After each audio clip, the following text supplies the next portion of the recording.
હાલ આપણું નામ બોલો હજી રક્ષિત થયો. બસ તે વખત બધો રિવાજ. સારા લુગડા પહેરાવ્યા, થોડા ઘરના પહેરાવ્યા, સારું ખાવાનું આપ્યું, બધા દરિયામાં લઈ ગયા, એક ખાટલામાં બેસાડી બાંધી દીધી અને ભરતી આવી એમાં ખાટલો જવા દીધો.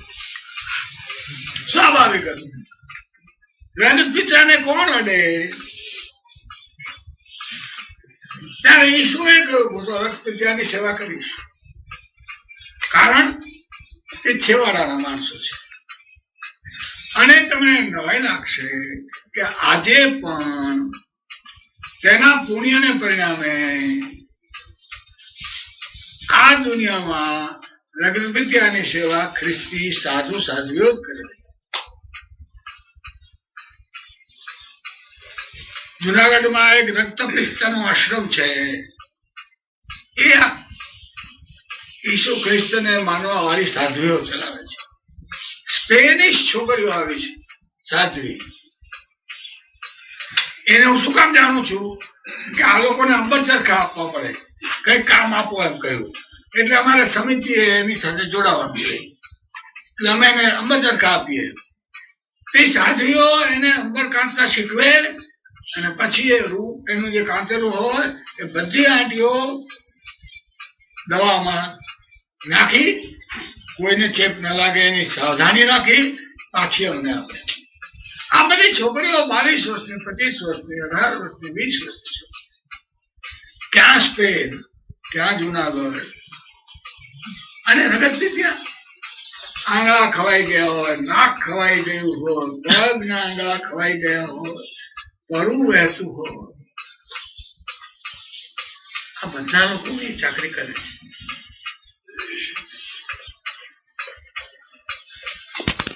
આફ્રિકા જંગલી પ્રદેશમાં જ્યાં માણસો ધોળે દિવસે જતા બે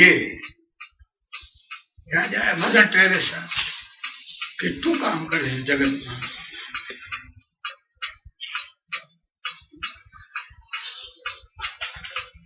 કલકત્તામાં જેને કોઈ આશરો નથી તેનો આશરો મધર ટેરેસા છે.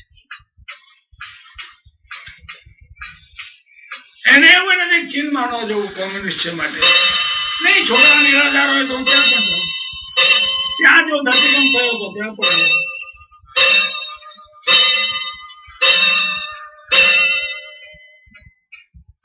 તેને આ જાતના રંગના કોઈ ભેદ છે નહીં, સ્થળના કોઈ ભેદ છે નહીં.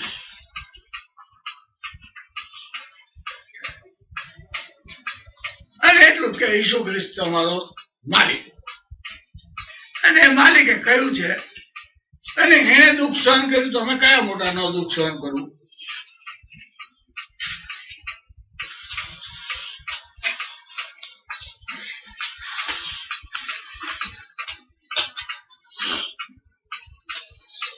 તેને જે એક વાત કરી એમાંથી અનેક જાતના પરિબળો આ જગતમાં છૂટા મૂક્યા. શક્તિનો સ્ફોટ થાય ને જેમ એને એમ કહ્યું come to this last. છેલ્લા માણસને તમે સાચવો. પેરેબલ ઉદાહરણ આપ્યું. એક માણસને પોતાની દ્રાક્ષની વાડીમાં મજૂરોની જરૂર હતી. તે સવારમાં જઈને મજૂરો લઈ આવ્યો અને ઠરાવ્યું કે 4 રૂપિયા આપશું. પછી એને બપોરે ખબર પડી કે હજી કામ પૂરું નહીં થાય એટલે બપોરે જઈને થોડાક લઈ આવ્યો. પછી સાંજના 3-4 વાગે ખબર પડી મારે સાંજે કામ તો પૂરું નહીં થાય, કરવું તો છે જ, એટલે ગરીબ મજૂરો જઈને લઈ આવ્યો. સાંજ પડી, કામ પૂરું થયું, બધાને 4-4 રૂપિયા હતા. એટલે સવારે જે આવ્યા હતા એ કહે કે આ તમારો ક્યાંનો ન્યાય કે અમે સવારે આવ્યા તો 4 રૂપિયા અને હમણાં આવ્યા તો 4 રૂપિયા. ત્યારે કે મારે તમારી સાથે શું વાત થઈ હતી, 4 રૂપિયા આપવાની ને કે તમે લઈ જાઓ. તમારી સાથે હું બોલો છું એ હું આપું છું, બીજાને હું શું આપું છું જોવાનું તમારું કામ નથી. પણ જે છેલ્લે જેને હું લઈ આવ્યો એને પણ તમારે 6 છોકરા છે, તેને પણ બાળકો અને એની સ્ત્રીઓ છે, એની સ્ત્રી છે, તેને કામ નહોતું મળ્યું કારણ કે કોઈ બોલાવવાનું હતો, એનો વાંક તો હતો જ નહીં. એ તો ચોકમાં બધામાં કામ માટે કોઈ બોલાવે એટલા માટે, એનો વાંક નથી. તો એને એના છોકરા અને એના બૈરા માટેના મારે નહીં આપવું. હું અનટુ ધીસ લાસ્ટ, છેલ્લા માણસ સુધી પહેલા જેવું જ આપવાનું છે. આ વિચારમાંથી અત્યારના જગતનું વેલફેર સ્ટેટ ઉભું થયું. વેલફેર સ્ટેટ એટલે કલ્યાણ રાજ્ય એટલે શું? ભાઈ કામ ન હોય તો કામ આપો, કામ ન મળે તો ડોલ આપો, માણસને દવા આપો. શું? From cradle to grave. માણસ જન્મે ત્યારથી માંડીને મરે ત્યાં સુધી આપણે પાછળના લોકોની સંભાળ લો.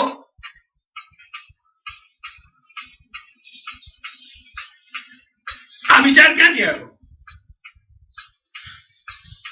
ઇંગ્લેન્ડમાં તો કોઈ ગરીબ માણસને છોકરું જન્મે, 2 બાળક પછી ત્રીજું, સરકારને ખબર આપે એટલે સરકાર નિયમિત પાઉન્ડ મોકલા કરે દર મહિને છોકરાને નભાવવા માટે. કોઈ ગરીબ માણસ પરણે એટલે ખબર આપે કે ભાઈ મારા લગ્ન છે એટલે ચેક મોકલી આપે. ભાઈ તમને લગ્ન થાય એટલે ચિંતા શું કામ હોય? ભાઈ લો આ ઘર ગોતજો, ફર્નિચર લેજો, ખાઓ પીઓ ને હમણાં બેજી મજા તો કરો, લગ્ન વખતે તો મજા કરો, પછી તો જે છે એ છે. આ વેલફેર સ્ટેટ છે, કલ્યાણ રાજ્ય છે. માણસ કામ કરતો બંધ થયો, ઘરડો થયો. મારી ભાણેજ મને મળી હતી ઇંગ્લેન્ડમાં કે હમણાં હું શિક્ષિકા તરીકે રિટાયર થઈ, હવે મને પેન્શન મળે છે, એક ઘર મળ્યું છે, એક પાસ મળ્યો છે ગમે ત્યાં જવા માટેનો, અને દવાદારો મળે છે.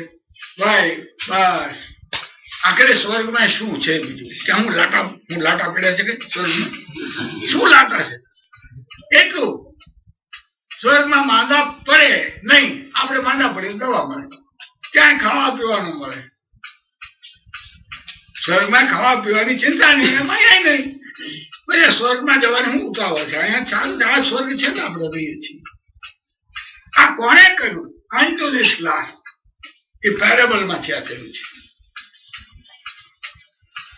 ફાવે તેના ભલા એમ નહીં, પણ છેલ્લો કોઈ આવ્યો તે બિચારો બેઠો તો કામ કરવાની વાત જોવા, પણ ન કોઈ કામે ચડી જાય તો એનો વાત થોડો જ છે. પણ એને પણ છોકરા થયા છે, એને જેને રોટલો તો આપવો પડશે ને મોઢામાં, પહેલા જેટલું જ આપો.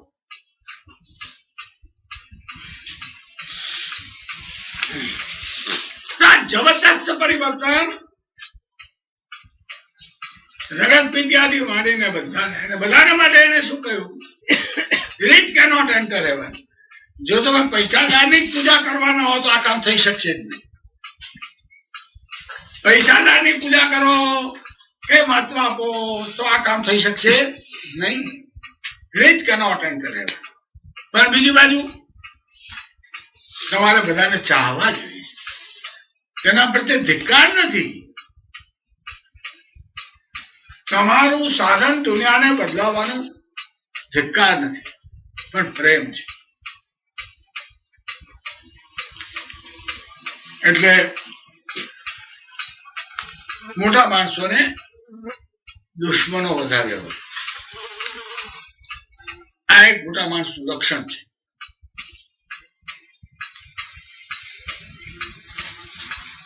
જુગતરામભાઈ એક ગામમાં ગયા, ત્યાંનો સેવક હતો.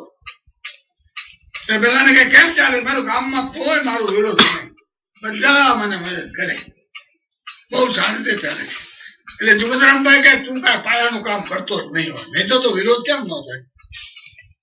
તું આ કહે છે કે મારા ગામમાં કઈ વિરોધ નથી, એનો તું કઈ કામ જ નહીં કરતો કે તું અર્જન નું કામ કરો તો બ્રાહ્મણ નો વિરોધ કરે, તું ભાઈઓ નો પક્ષ લે તો આદમી નો ગુસ્સે થાય.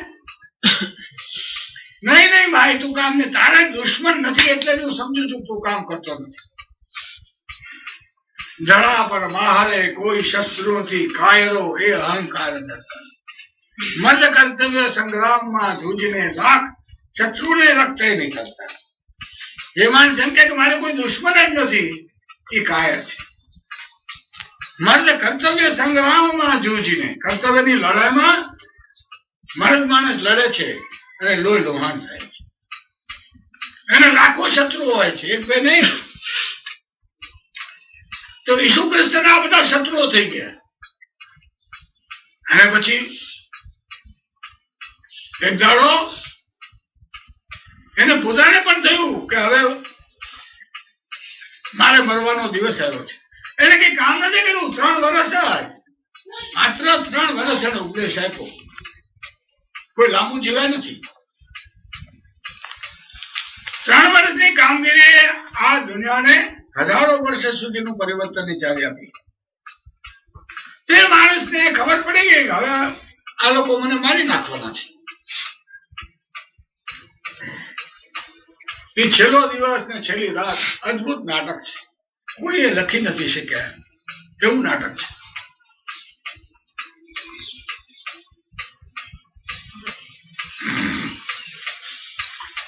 છેલ્લું ભોજન એવા પ્રસિદ્ધ છે, લાસ્ટ સભા. એની બે શિષ્યાઓ છે, મેરી અને માર્થા, એને ત્યાં જમવા ગયા છે. પછી એના 12 શિષ્યો છે, એ આજુબાજુ બેઠા છે. એમાંથી એક જણે ઓલા લોકોની જોડે સોદો કરી લીધો છે, એના વિરોધીઓ જોડે, કે તમે એને રાત્રે પકડી દેજો. આ જગ્યાએ અમે રાતે સુવાના છીએ. ઈસુને આ બધી ખબર છે.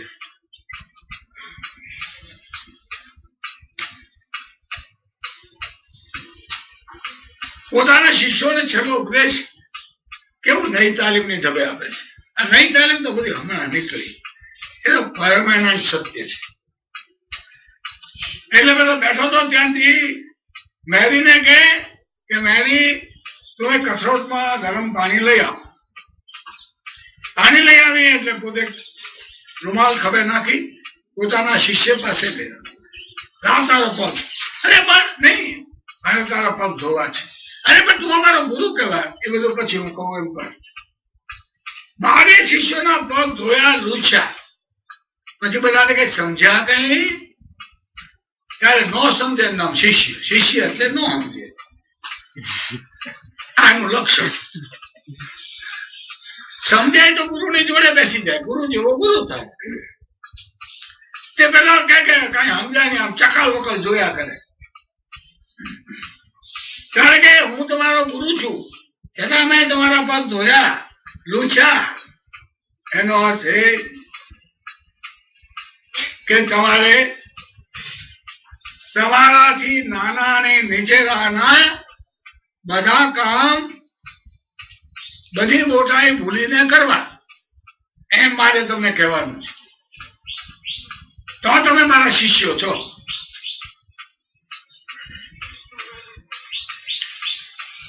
જમવાનું આવ્યું એટલે એક જણ કહે કે તમે સ્વર્ગમાં જશો અને અમે પણ આવશું, તો કોણ તમારી પાસે બેઠા હશે જમણા હાથ ઉપર? એટલે કે દુનિયાવી ઈચ્છાઓ, મોટાઈની ઈચ્છાઓ કે મરી ગઈ નથી.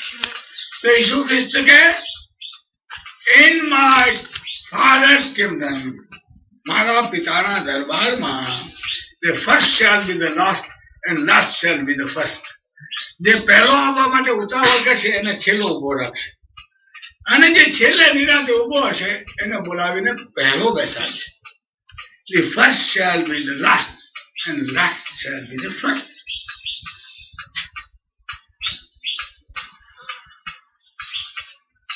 પછી એમ કહે કે તમારામાંથી એક જણ મને દગો દેવાનો છે. ત્યારે ટ્વિટર કરીને તો કે ભલે ને બધા દગો દે, તો હું તો તને નહીં જ છોડી જાઉં, હું તો તને નહીં જ છોડી જાઉં. એટલે ઈસુ ખ્રિસ્ત દયા ભીનું હસીને કહે, You shall thrice deny me before the cock crows. કુકડો સવારમાં બોલે એ પહેલા 3 વાર તું મારાને છોડીને જઈશ, તું મારો ઇનકાર કરીશ.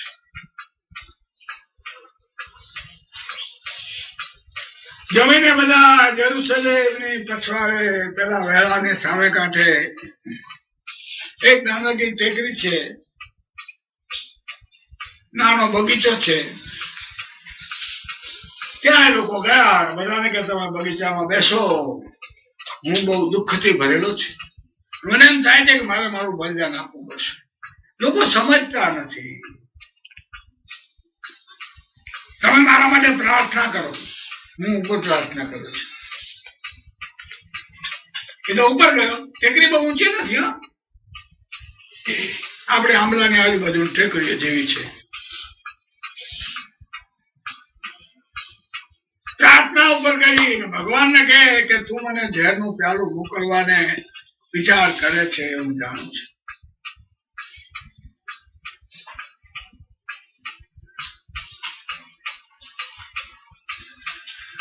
Soul is willing, but the flesh is too weak. સીધો સાધો માણસ કે ભાઈ મારો આત્મા તો એમ કહે છે કે તું જે દુઃખ નાખે એ મારે વેઠવું, પણ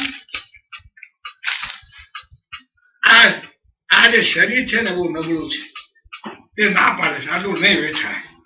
The flesh is too weak. પછી કે let thy will be done. આ બધું હોવા છતાં મેં તો કહ્યું ભાઈ મારી તો આવી દશા છે, છતાં તારી ઈચ્છા હોય એમ કર.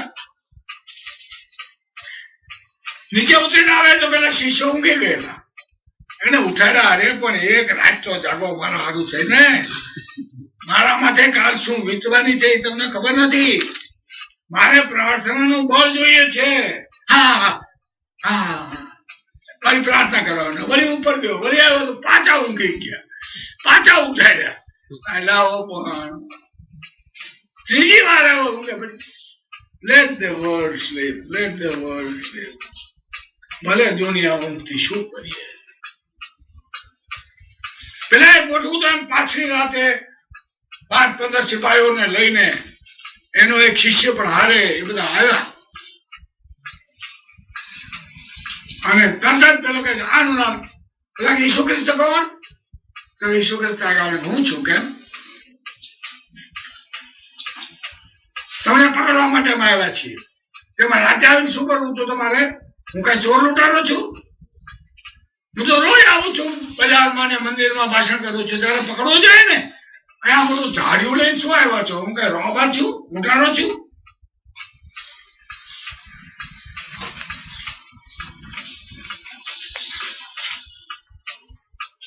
એનો એક શિષ્ય હતો પીડા, જેને એને કહ્યું તું મારો ઇનકાર કરીશ. એને એકદમ એક તલવાર લઈને એક સિપાહીને ઠોકી તેનો કાન કપાઈ ગયો. એટલે ઈસુ ખ્રિસ્તનો હાથ ઝાલી, મેં તમને એમ નથી કહ્યું કે જે તલવાર લેશે તે તલવારથી મરશે? મૂકી દે તલવાર. Those who take a sword shall perish with sword. જે તલવાર લે છે તે તલવારથી મરશે. એવું મેં તમને શીખવું નથી? છોડી દે તલવાર. બધા ચાલો આવું છે. પીટો તો ભાગી ગયો અને આ તો ગયો. અને બધા આના ધર્મગુરુઓ, ત્યાં એવો નિયમ હતો કે પહેલી અદાલત ધર્મગુરુઓની, પછી એનો અમલ કરે રોમન સુબો. કે પેલા ધર્મગુરુઓની સભામાં ગયો એટલે બધા બડા લોકો બેઠેલા, મોટા દાઢીવાળા પૂજારીઓ બીજા થઈ જાય. કોઈ કહે ઘણું બધું કહ્યું. ઈશુએ કહ્યું હું જે દિવસે બોલું છું તમે સાંભળ્યું છે, એમાં મને શું પૂછવાનું છે? હું તો કઈ ખાનગીમાં વાત કરતો નથી.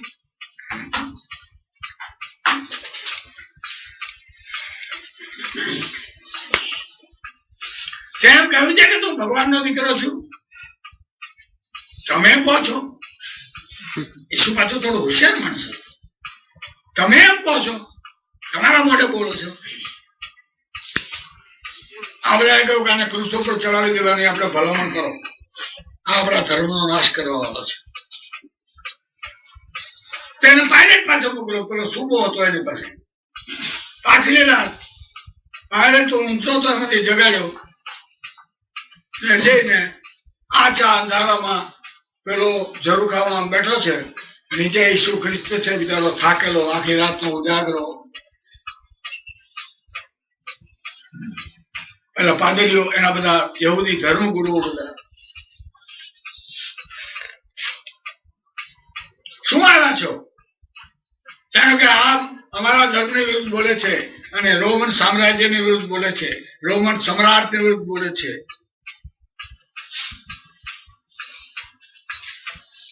એને અમે ક્રુસ પર ચડાવી દેવાનું નક્કી કર્યું છે, તમને સોંપવા આવ્યો છું. આ તો પેલો આ ઓલિયા જેવો લાગે એટલે આખે કે ત્યાં આવું કહ્યું છે કે હું આ રાજ્ય લઈ લેવા માંગુ છું. My kingdom is not of this world, it of another world. હા, અમે રાજ્યની વાત કરી છે, પણ આ દુનિયાવી રાજ્યની વાત નથી કરી. It is of another world. એ તો બીજા જીવનની વાત છે.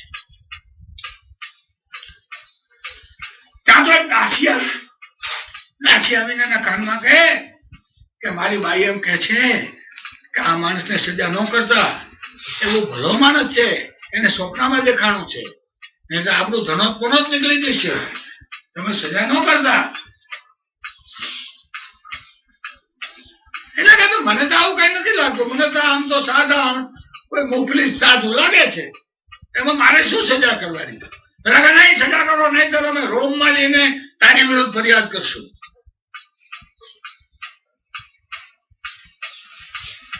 અને કાંઈ શું થયું કે આ તો ગેલેલીનો છે, તે ગેલેલીના હેરોડ પાસે મોકલી. આ જેમ ભાવનગરનું રાજ હોય ને એજન્સીની છે, એમ એક ગેલેલી રાજ એનો હવત નહીં. ત્યારે કહે મારે કઈ કરવું નથી, ગેલેલીમાં મોકલી, હેરોડ પાસે મોકલો રાજા પાસે. તેની પાસે ગયા. હેરોડ એને કહે ઓ બરાબર, તને બહુ ચમત્કાર કરતા આવડે છે ખરું ને, મેં સાંભળ્યું છે, તું પાણી ઉપર ચાલી શકે છે, પથ્થરના રોટલા કરે છે, આમ છે તેમ છે, એવું તું થોડા ચમત્કાર કરી બતાવ. ઈસુ ખ્રિસ્ત કે નાસ્તિક લોકો ચમત્કારની અપેક્ષા રાખે છે, આસ્તિક લોકોને તો આ જગત ચમત્કારથી ભરેલું જ છે. હું નહીં કરું. એટલે ખીજાઈને કે જાઓ 10 ફટકા મારો.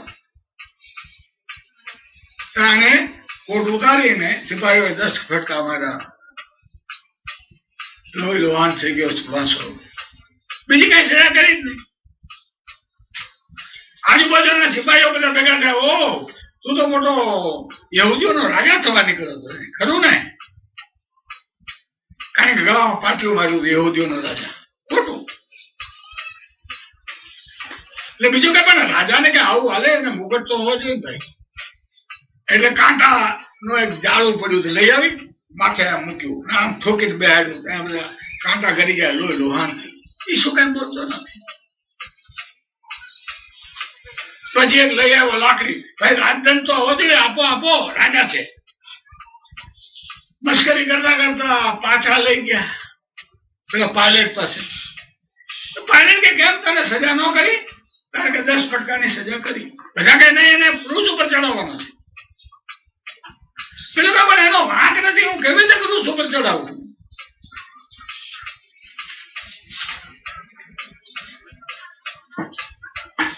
મને પાપ લાગે.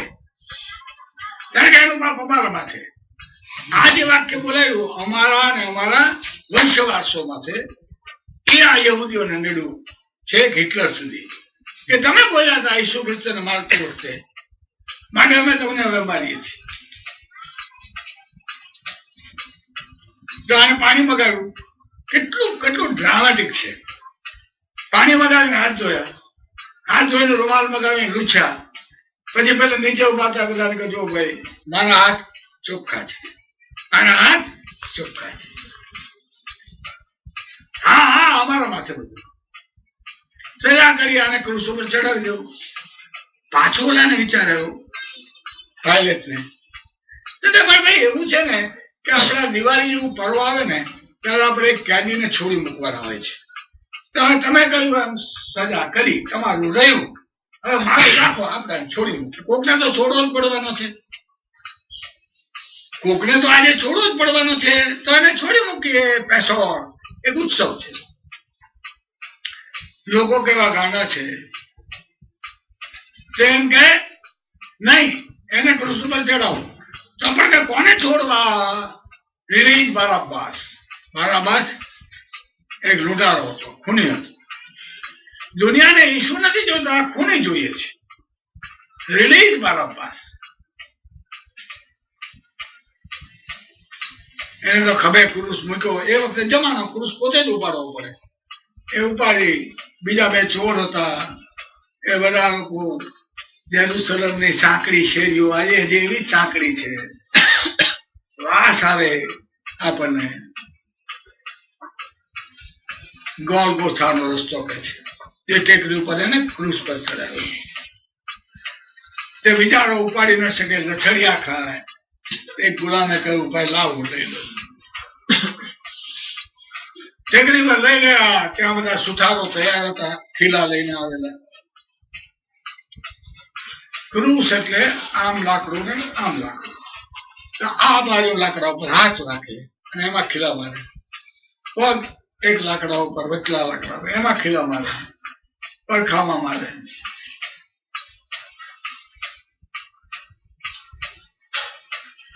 ખીલા મારી ટાંગી દીધો પેલા ચોર ને પણ માર્યા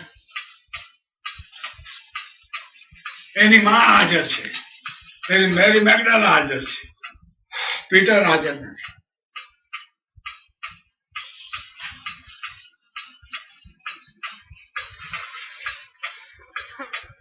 પેલો ચોર એક છે બીજાને કહે છે કે આ કહેતો તો ને હું ભગવાનનો દીકરો છું અરે ભાઈ તારા બાપને બોલા બેઠો તો ઉતારે કઈ હોય તો કેવળ શું બધું કયા કરતો તો આ આવા નવા બધા નીકળી પડ્યા છે આમ તેમ બોલવા માંડ્યો પેલો એટલે બીજો ચોર કે હવે ભરવા પડ્યો તો રૂડી હરખી રાખને કાંઈ તો સમજ કે આપણે તો આપણા પાપે મરીએ છીએ આને તો કઈ પાપ કર્યું નથી હવે એને શું જોઈને તું આવું બધું બોલે છે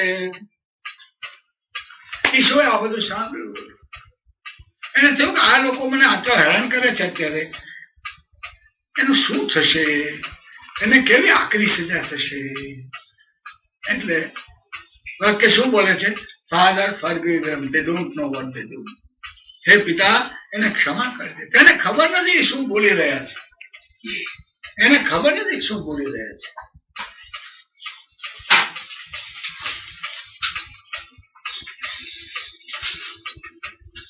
છેલ્લે ચીસ પાડી હે ભગવાન સહન થતું નથી તારા શરણે હું છું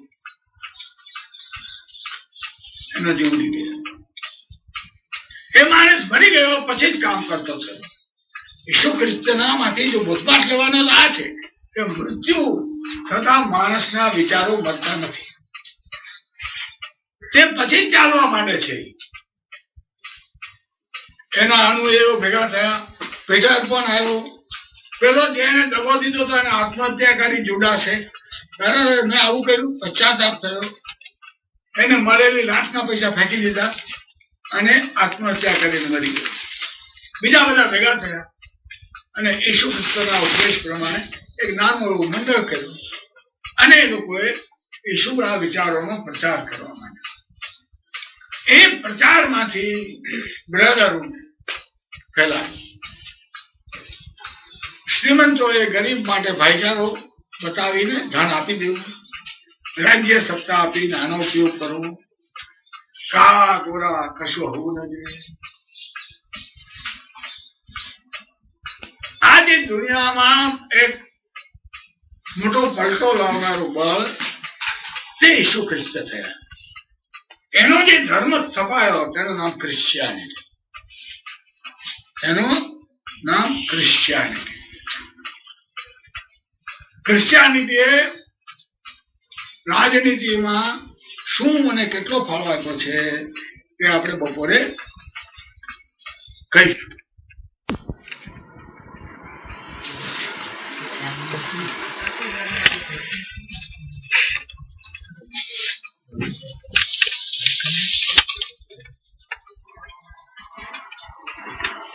મેં તમને કહ્યું સવારે ઈસુ ખ્રિસ્તનું કામ ઈસુ ખ્રિસ્તના મૃત્યુ પછી શરૂ થયું એ જીવતા હતા ત્યારે કે બહુ જાયા નામની હતા એવું નતું તે પછીથી એમના અનુયાયીઓ એકઠા થઈને એમના ઉપદેશો બીજાને સમજાવવા માંડ્યા શરૂઆતમાં રોમન સામ્રાજ્ય એને દાદ ના આપી, ખ્રિસ્તીઓને હેરાન પણ કર્યા, ઘણાને મારી પણ નાખ્યા, કેટલાકને જીવતા પણ બાળી નાખ્યા.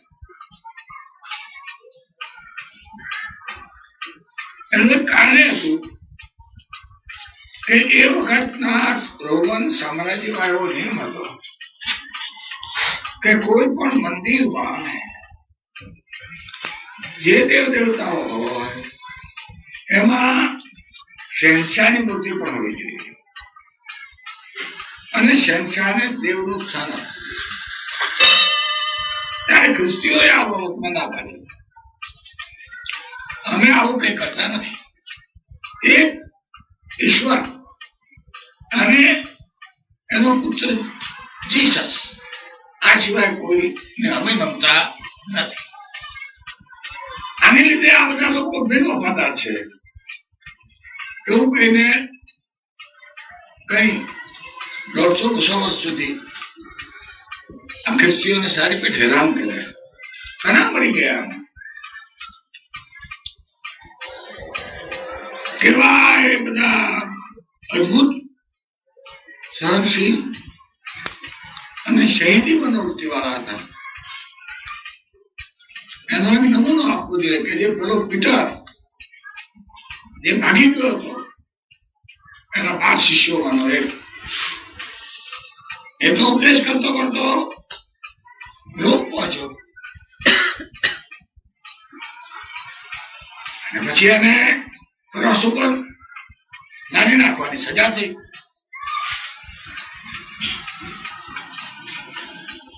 એને કહ્યું મારી એટલી જ માગણી છે ભાઈ, તમે મને ક્રોસ ઉપર ચડાવવા મને વાંધો નથી, પણ હવે એવું કરજો કે મારા પગ ઉચારે પાછું નહીં છૂટે, કારણ કે મારા પૈગંબર જે રીતે હું આ એ રીતે હું મરું એ તો સારું ન કહેવાય, એનું સ્થાન મારાથી ન લેવાય.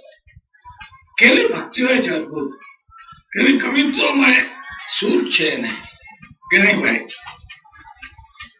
જીસસ નું માથું ઊંચું રહ્યું, હાથ રહ્યા ઊંચે, બરાબર છે, હું તો એક સામાન્ય માણસ છું, મારાથી એવું ન કરે, માટે તમે મારું માથું નીચે ને પગ ઊંચે રાખજો. જે પીટર બીકથી ભાગી ગયો હતો, સિપાહીઓની બીકથી, એ જ પીટરમાં આટલી બધી હિંમત આવી. એટલે મનુષ્ય વિશે નિરાશ ન થવું. શિક્ષકો તો ખાસ કે આ છોકરો હમણાં ભણતો નથી એટલે પછી કોઈ ભણશે જ નહીં એવું ન માનવું. આ છોકરો ચોરી કરે છે એટલે કાયમ ચોર જ થઈ જશે એવું ન માનવું.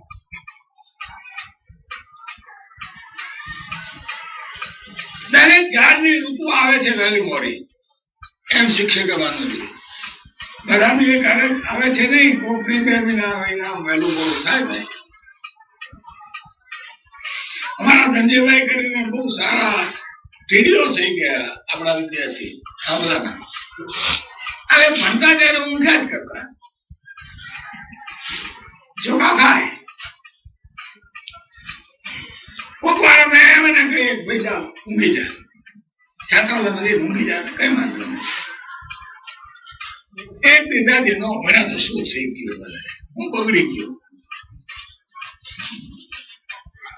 ત્યારે અમારા ખ્યાલો એ બાબતમાં હંમેશ માટે આવા રહ્યા છે ત્યારથી આજ સુધી. એ છોકરો એની ઋતુ આવશે ત્યારે ફૂલ ફૂટી નીકળશે.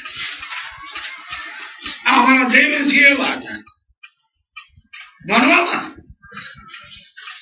ભણ્યા તો શું ન ભણ્યા તો શું, બરાબર બાપાએ મોકલા છે બેવું. અમે એમ નહીં કઈ કેમ ભણતો નથી, અમે જેમ કે ભણવું હોય તો ભણ ને તમારી હારે રહે.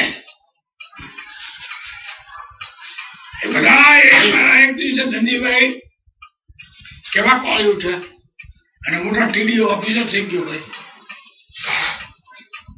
આમાં જયવંશીભાઈ તો મોટા બેંકના પ્રમુખ થઈ ગયા. આ બધા બી હોશિયાર વિદ્યાર્થીઓ નહોતા અને કેટલાક કહેવાતા હોશિયાર વિદ્યાર્થીઓ ખટપટી પણ થયા. એટલે આ બધું પણ હોશિયાર ને નહીં હોશિયાર ને બધા મગજના જાળા છે, એ કાઢી નાખો. કહેવાતા હોશિયારો ઘણા ખટપટી ખોટા એવા પણ નીકળ્યા છે. અને આવા તે વખતે ચોખા ખાતા હતા એ છોકરાઓ સારા પણ નીકળ્યા છે. બિચારાનું મોટા મોટું ઉદાહરણ છે. બિચારો ભાગી ગયો હતો અને ઈસુ ખ્રિસ્તે કહ્યું હતું એવું છે, thrice derive in no the cock cross. કાલ સવારમાં કોકડો બોલે એવા પેલા 3 વાર તો કહીશ કે હું આ ઈસુનો શિષ્ય નથી. અને એવું જ એને કહેલું થયું એવું. પણ એ માણસ ઈસુ મરી ગયા પછી કેટલો જબરો થઈ ગયો.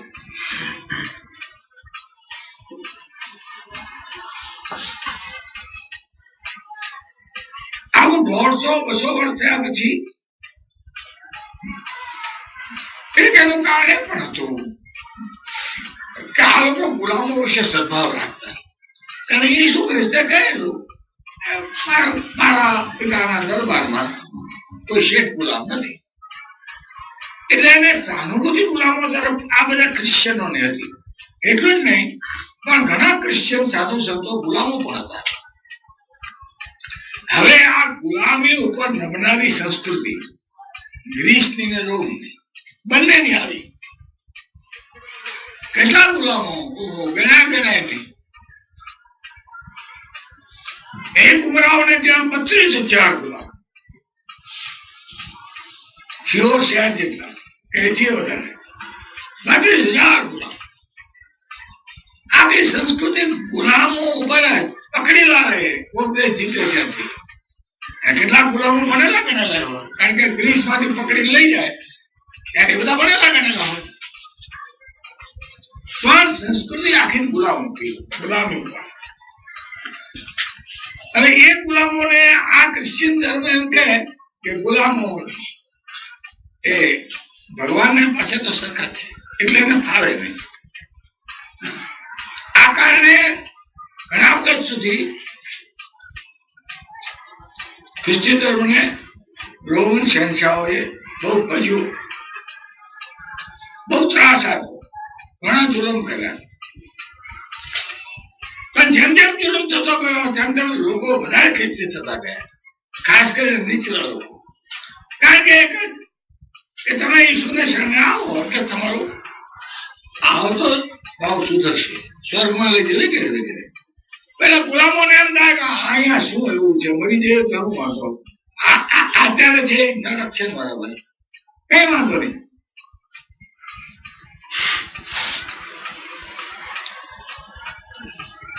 આ પ્રમાણે ચાલતા ચાલતા કોન્સ્ટન્ટાઇન નામના એક બાદશાહે ખ્રિસ્તી ધર્મને માન્યતા આપી. એક લડાઈમાં જીતો ત્યારે એને દેખાયું મોઢા આગળ ક્રોસ છે, ચાલે છે. એટલે એને કહ્યું કે આ ખ્રિસ્તી ધર્મનો ઈસુ ખ્રિસ્તનો મારા ઉપર આશીર્વાદ છે. એટલે એને કહ્યું બધા મારા રાજ્ય ધર્મ એ ખ્રિસ્તી ધર્મ છે.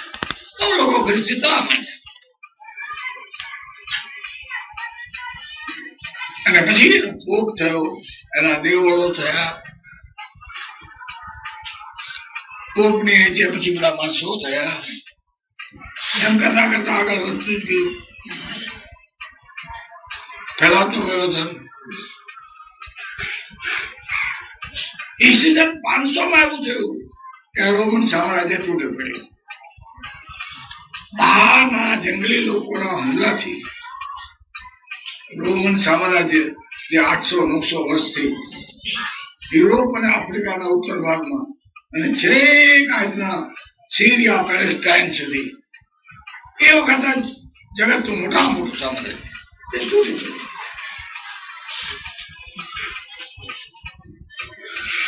એ તૂટી પડ્યું ત્યારે ઘણી બધી ચર્ચાઓ થઈ કે કેવી રીતે આ તૂટી પડ્યું. આવડું મોટું સામ્રાજ્ય ભાઈ એમ કેમ તૂટી પડ્યું. એ ચર્ચાઓમાં કેટલાક લોકોએ કહ્યું કે આ ખ્રિસ્તી ધર્મને આપણે ફેલાવો કર્યો એમ આપણે તૂટી પડ્યા. આપણામાં શૌર્ય હતું તે ઓછું થઈ ગયું. કારણ કે આ ધર્મ છે ને એ તો નબળા લોકોનો ધર્મ છે. ક્ષમા આપવી, વેર ન કરવું, દયા રાખવી, આ ઉપદેશ સાંભળીને રોમનો બધા થઈ ગયા ઢીલા પોતા. એટલે આપણે આવી એક ચર્ચા એ વખતે શરૂ થઈ. એ ચર્ચામાં એક માણસે આનો એક અદભુત જવાબનું પુસ્તક લખ્યું, જે જગતનું એક મોટું પુસ્તક ગણાય છે. તેનું નામ છે ધી સિટી ઓફ ગોડ, ઈશ્વરી નગર. ઈશ્વરી નગર લખનાર માણસ એ બિશપ હતો. બિશપ એટલે 100, 200, 500 પાદરીઓનો પછી ઉપરી હોય ને બિશપ. તે બિશપનું નામ હતું ઓગસ્ટાઇન. એ ઓગસ્ટાઇને આ ચોપડી લખી, ધ સિટી ઓફ ગોડ.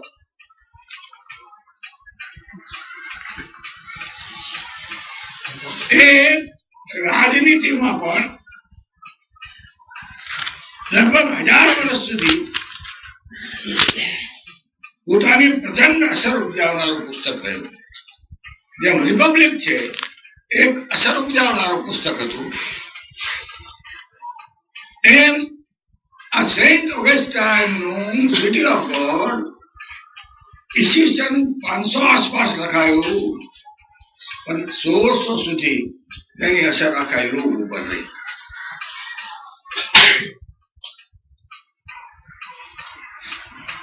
એને મુખ્ય વાત પહેલા એટલી જ કરી કે ખ્રિસ્તી ધર્મને લીધે આ રોમનું પતન થયું છે નથી.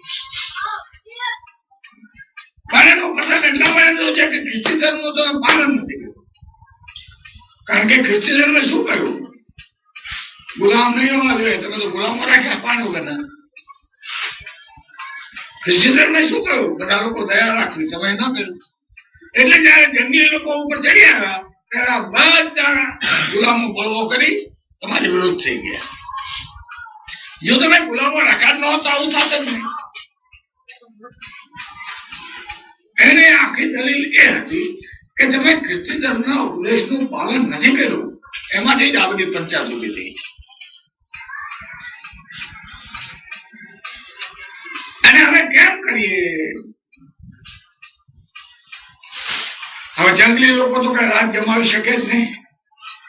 રોમન સામ્રાજ્યનો જે કાયદો, વ્યવસ્થા, ન્યાય, લશ્કર, સાહિત્ય, એ તો એટલું મોટું હતું કે આવેલા જંગલીઓ કેવી રીતે ચલાવી શકે? એ તો બધું દૂર જાણે થઈ ગયું. આખા યુરોપમાં અવ્યવસ્થા થઈ ગઈ. કોઈ ધણી દોડી જ નહીં. એને અંધાર યુગ કે છે. ઈસવીસન 500 થી ઈસવીસન 1500 સુધી 1000 વર્ષ કોઈ મોટું સામ્રાજ્ય ન રહ્યું, મોટું રાજ્ય પણ ન રહ્યું.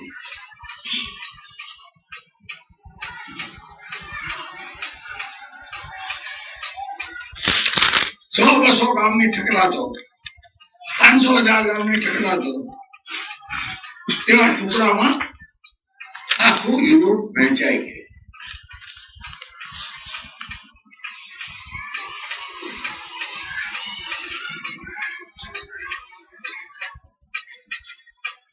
આ ગાળામાં આ ચોપડીની કહેલી વાત એ બરાબર લોકોના મગજમાં રહી.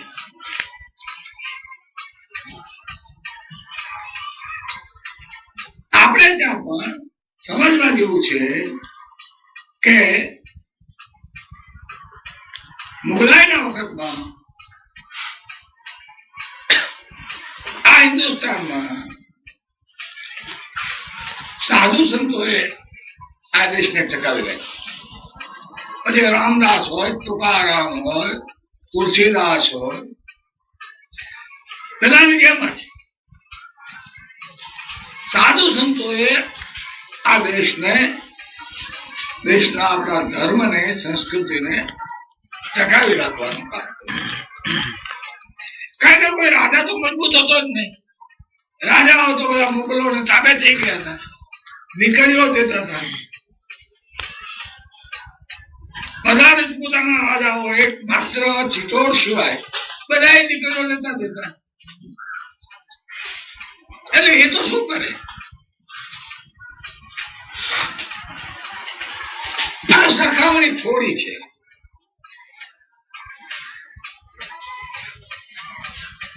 પણ જે ઓગસ્ટ એને કહ્યું છે કે આ ધર્મ સત્તા અને આ નાની નાની રાજ સત્તાઓ તેની વચ્ચે કેવી રીતે સુમેળ રહે અને કેવી રીતે આપણો આખો સમાજ ચાલે. મને કોઈ પ્રશ્ન કર્યો હતો ને કે આ રાજકારણ અને ધર્મને શું સંબંધ છે? તે એક મહત્વનો પ્રશ્ન છે. સેન્ટ ઓગસ્ટાઇને એની જરૂર આ માટે જ લખી છે. આ માટે જ લખી છે.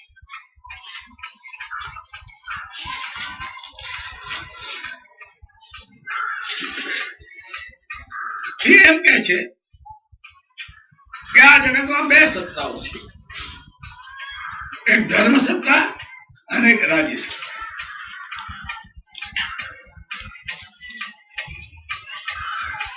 ધર્મ સત્તા છે તેનું એક કાર્યક્ષેત્ર અલગ છે, રાજ્ય સત્તાનું કાર્યક્ષેત્ર અલગ છે.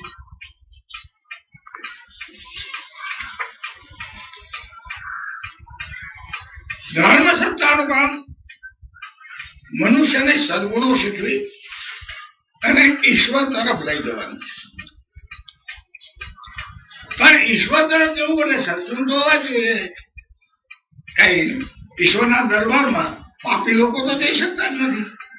જેને જવું હોય એને સદગુણ તો કેળવવા જ પડે.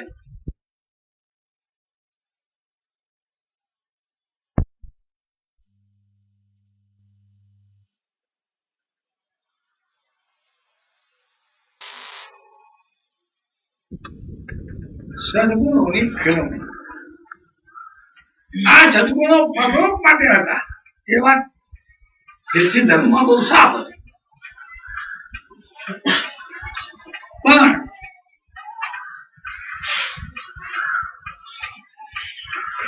તે સદગુણોથી સમાજને પણ અનાયાસે લાભ થતો. દાન આપવું, ગરીબોને સાચવવા, નિરાધારોને કોઈ આશ્રય આપવો, અનાથ બાળકોને મઠમાં રાખવા, આ વાળા બધા કામો આખરે સમાજમાં.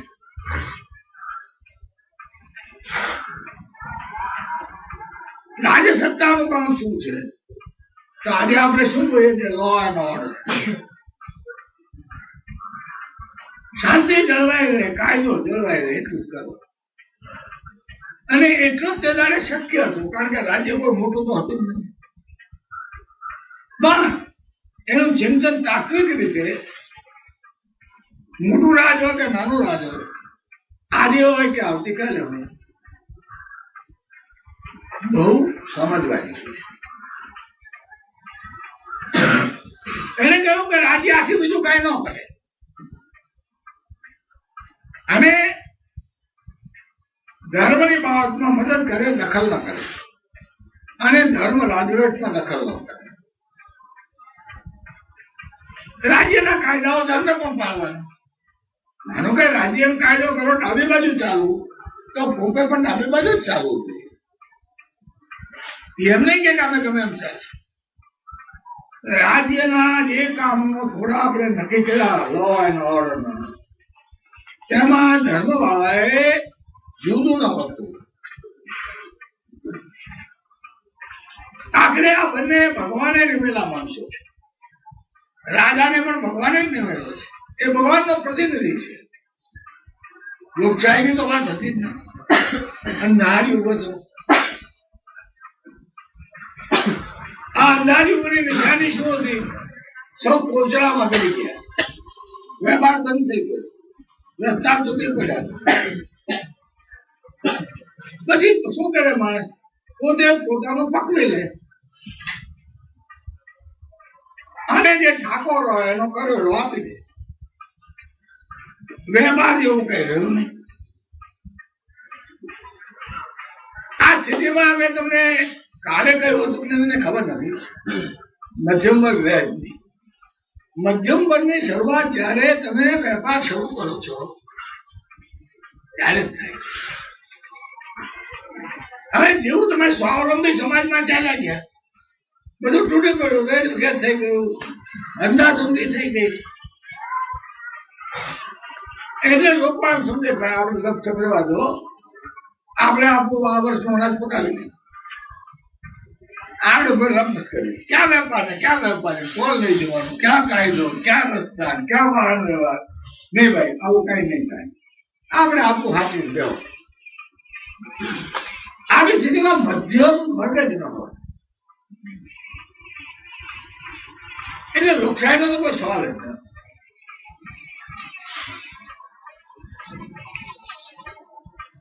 ત્યારે એનો આખો પાયો આ છે કે ધર્મ છે એને લો એન્ડ ઓર્ડર સિવાયની બધી કામગીરી સોંપી દેવી.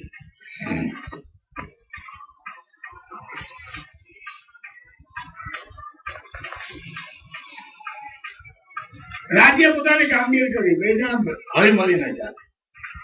રાજ્ય ધર્મનું માનવું, ધર્મના ક્ષેત્રમાં રવિવારે બધાએ આવવાનું છે મંદિરમાં, તો રાજાએ પણ આવવા, એ ના પાડી શકે નહીં. ધર્મ એમ કે એક સ્ત્રી જીવતા બીજી સ્ત્રી ન કરાય, તો રાજાએ પણ માનવાનું, એ ના ન પાડી શકે.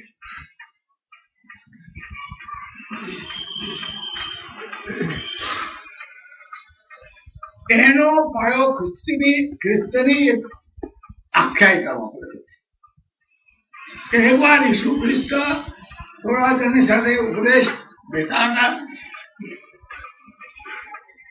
ત્યાં એનો વિરોધી માણસ આવી ગયો. એને એમ કે આ ઈસુને હું હલવાવી દઉં, કે હા કે ના ગમે તે પણ હલવાઈ જાય. એટલે એને કહ્યું કે મારે એમ પૂછવું છે કે અમારે સીઝરને આપવું કે ના આપવા કરવેરા. આપણે કાલે કહ્યું સવારે કે રાત તો સીઝર નું જ હતું, તો સીઝર કરવેરા તો લેતો જ હતો. તો સીઝર ને કરવેરા આપવા કે ના આપવા? જો એમ કે ના આપતા તો આ બધા યહૂદીઓ નારાજ થાય, કારણ કે એની નીચે ગુલામ હતા. આપવા એમ કહેતો, એમ કે લ્યો આ તમારો પેગમ. એ તો એમ કે છે સીઝર ને કર આપ્યા કરો. જો એમ કે ન આપવા તો સીઝર ના આપો તો બધા નારાજ થાય. લે આ લોકોને ઉઠકે દે, કર ભરવાની ના પડે છે. આ સવાલ આવી રીતે પૂછ્યો. ઈસુ મેં તમને કહ્યું ચતુર માણસ તો, હા ભોળો નતો. એટલે એ કે ભાઈ give unto Caesar what is Caesar's and give unto God what is God's. તે Caesar નું છે તે Caesar ને આપો અને ભગવાન નું છે તે ભગવાન ને આપો. પછી કે ભાઈ તારા ખિસ્સામાં કઈ સિક્કો છે? તો કે હા કાઢજો એ સિક્કો. સિક્કો કાઢ્યો. એના પર કોનું મોડું છે? Caesar નું છે. બસ તો give unto Caesar what is Caesar and give unto God what is God. તું જેમ કહે છે કે આ સિક્કો Caesar નો છે, એને વ્યવહારમાંથી રસ્તો કાઢવા માટે પોતાને જવાબ આપવામાં ચતુરાઈ. આ પછીના બધા ખ્રિસ્તીઓએ ઓગસ્ટાઇન વગેરે એ આખ્યાયિકામાંથી એમ કહ્યું કે સીઝર એમ કહ્યું છે, આ ઈસુ ખ્રિસ્તે એમ કહ્યું છે કે સીઝર નો સ્વીકાર કરો, સીઝર નું સીઝર ને આપવું, અને જે સીઝર નું નથી તે ધર્મની પાસે રહેશે.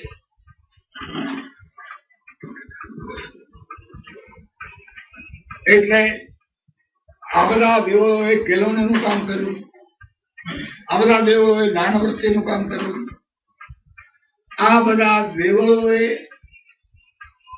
ગરીબ લોકોની સેવા કરી, આ બધા ખ્રિસ્તી સાધુઓએ બધાને ભણાવ્યા, જે આવે એને ભણાવવાનું કામ કર્યું. અને તમે જો જાણતા હો ખેતીવાળા, તો ખેતીમાં પણ સુધારા કર્યા. મેન્ડેલનું નામ સાંભળ્યું છે? ખેતીવાળા હતો તો બને. મેન્ડેલિયન કાયદો જાણો છો? તમને ભણાવ્યો છે? તો એ મેન્ડેલ કોણ હતો? પાદરી હતો. એને વટાણા વાવીને શોધ કરી કે આમાંથી આનુવંશિક રીતે કેટલા વટાણા બ્લુ થાય ને કેટલા વટાણા. વર્ષો સુધી એને કામ કર્યું પોતાના મઠમાં. અને અત્યારે જેને આપણે નવી જાતો પેદા કરવાનો કાયદો કરીએ છીએ તે મેન્ડેલનો કાયદો છે. એ મેન્ડેલ પાદરી હતો. એટલે થોડું ઘણું વિજ્ઞાન પણ આ પાદરીઓ જાળવે રહે. પણ વધારે ઊંડા જઈએ તો એમ કહી શકાય કે વર્તમાન લોકશાહીનો એક પાયાનો મુદ્દો રાજ્ય પાસે બધું હોય કે કોઈ મૂળભૂત અધિકારો પ્રજાના છે. પ્રજાના મૂળભૂત અધિકારો જેવું ખરું કે નહીં? રાજ્યની સત્તાની મર્યાદા ખરી કે નહીં? એમાંથી આ ચીજ ઉભી થઈ ગઈ કે આ ધર્મના ક્ષેત્રમાં રાજ્યની દખલ ન થઈ શકે, રાજ્યમાં ગડબડ ન કરી શકે.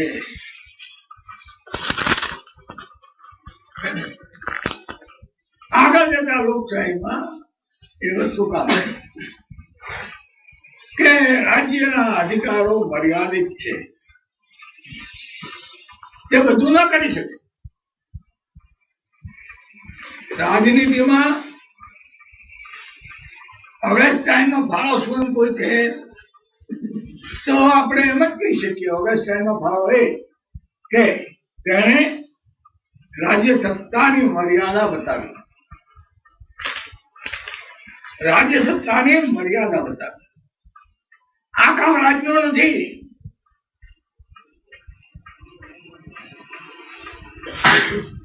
આજે વિનોબાથી માંડીને આપણે બધા કહીએ છીએ કે શિક્ષણ રાજ્ય આપવું નહીં, ન્યાયતંત્રમાં રાજ્ય દખલ કરવી નહીં.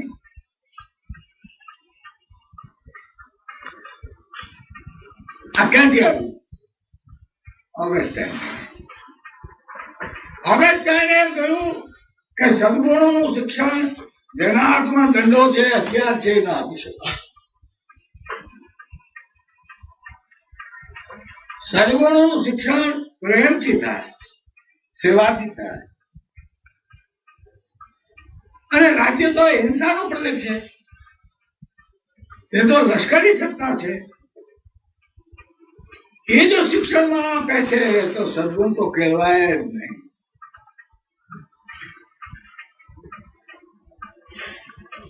એ તો કે આ હું કહું છું કરવાનું છે અને નહીંતર જેલમાં જવાનું. તો કેળવણી કેવી રીતે થાય? એમ કહે છે કે તમે ગુલાબના ફૂલને જગેલા સાંસાઓથી પકડી શકો છો. જગી ગયેલો લાખ સાંસો હોય તેનાથી તમે ગુલાબનું ફૂલ પકડી શકો છો. પણ પકડ્યા પછી એ ગુલાબનું ફૂલ તો કરવાઈને બળી જવાનું, ફૂલ તો નહીં જ રહે. There will be no education under compulsion, under fear, under terror. There will be no education.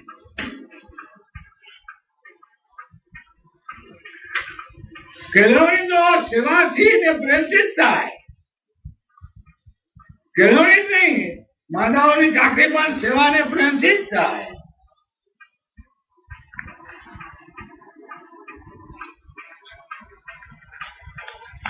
એટલે એને મોટી સેવા શું કરી કે રાજ્યને કહ્યું કે તમે સર્વસત્તાધીશ નથી, આમાં તમે મહેરબાની કરીને દાખલ થતા નહીં. કહ્યું કે ધર્મ એ સોનાની તલવાર છે અને તમારી લોઢાની તલવાર છે. તમારે ધર્મના કાર્યક્ષેત્રમાં શું કાર્યક્ષેત્ર છે ધર્મનું? લોકોને પ્રેમથી સેવાથી સમજાવીને સદગુણ તરફ વાળો.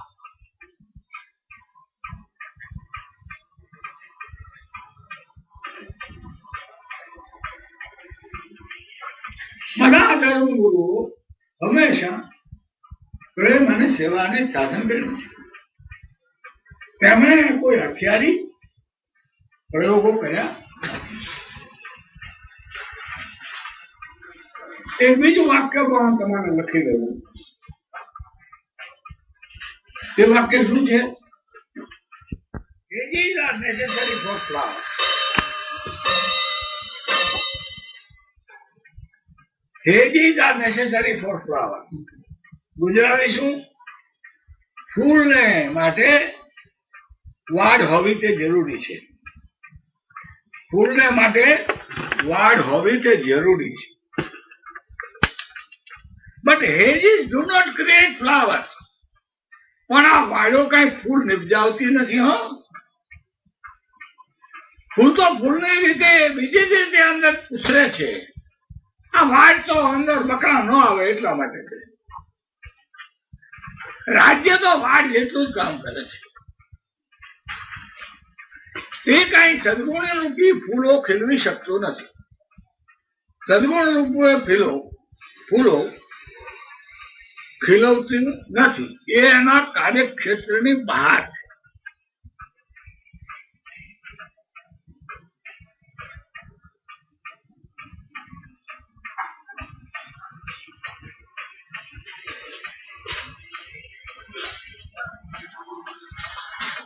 સિટી ઓફ ગોડ એટલે કે ઈશ્વરી નગર છે, અને એક સિટી ઓફ ધી વર્લ્ડ એટલે દુનિયાવી નગર. દુનિયાવી નગરના જે ચલાવનાર છે એનું કામ કાયદો વ્યવસ્થા જાળવવાની છે. એના વિના તો ધર્મનો ઉપદેશ ન થાય. માનો કે આપણે સભા ચલાવતા એના 4 ગુંડાઓ આવે તો આપણી સભા તૂટી ભાઈ ભાઈ. જરૂર છે કાયદા અને વ્યવસ્થાની.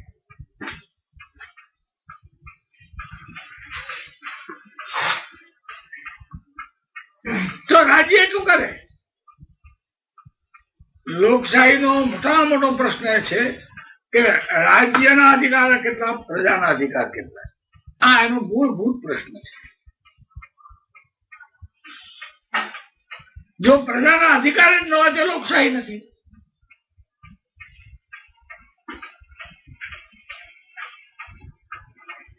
પ્રજાના પાસે વેપાર હોય, પ્રજાની પાસે ઉદ્યોગ હોય, પ્રજાની પાસે શાળાઓ હોય, પ્રજાની પાસે કલાકારો હોય, પ્રજાની પાસે સંગીત ભવનો હોય. જો રાજાની પાસે હોય, રાજ્યની પાસે, તો હમણાં 2 વર્ષ પહેલા કે 1.5 વર્ષ પહેલા બંગાળની કોમ્યુનિસ્ટ સરકારે કહ્યું રવિન્દ્રનાથની ચોપડી ન ભણાવવી. હવે આ દુનિયા આખીનો મોટો કવિ, તેની કવિતા તેની ચોપડી ન બનાવી. પણ એને આત્મસત્તા હોય તો કે હા. કેરળની સરકારે કહ્યું ગાંધીનો પાઠ કાઢી નાખો, લેનિનનો ઘુસાડી દો. અરે ભાઈ પણ કારણ શું? લેનિને હિન્દુસ્તાનનો ક્યાં ઉદ્ધાર કર્યો હતો? એ નહીં, કેળવણીની સત્તા અમારા હાથમાં છે. એમ સંગીતમાં પણ કહી શકે કે તમારે તુલસીદાસ નહીં બનાવવા, તમારે સુરદાસ નહીં બનાવવા, તમારે આ બધા સિનેમા વાળા 2-4 જે ગીતો તેરી મેરી ના કરતા એવા ભણાવો. તો તમે શું કરો? તમે કરો શું? અથવા તો એમ કે જેટલું બેન્ડ બાજાની હારે આવે એટલું જ સંગીત ચલાવો, બાકી કાંઈ નહીં. નહીં વાંસળી વાંસળી નહીં. તો તમે શું કરો? અહમ સવાલ, પાયાનો સવાલ આ છે કે પ્રજાના અધિકારો અને પ્રજાનું ક્ષેત્ર કયું?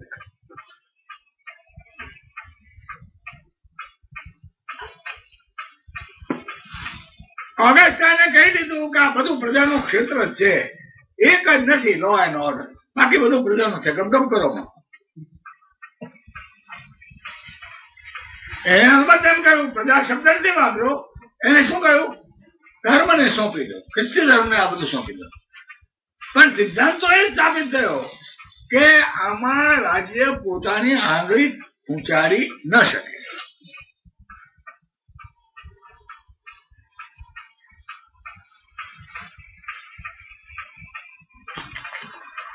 એક બાજુ દુન્યવીનગર, એક બાજુ ઈશ્વરીનગર, અને એની વચ્ચે બેને જોડનારો પુલ, એનું નામ ખ્રિસ્તી ધર્મ. આ ખ્રિસ્તી ધર્મના પુલ ઉપર થઈને ઈશ્વરીનગરમાં જવાય છે.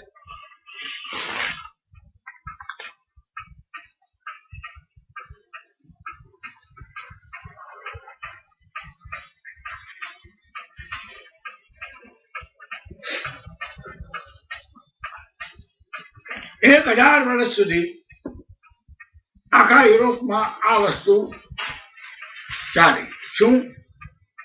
પોપની સત્તા અને રાજાની સત્તા, મહારાજાની સત્તા, પોપની સત્તા. 1000 વર્ષ સુધી એમ મનાયું કે આ કામ પોપનું છે. અને આજે પણ કેટલી બધી સત્તા છે કે પોલેન્ડની અંદર રોમન કેથોલિકો તે પોપને બોલાવે છે અને કોમ્યુનિસ્ટો એને આવવા દેવા પડે છે, માન આપવું પડે છે.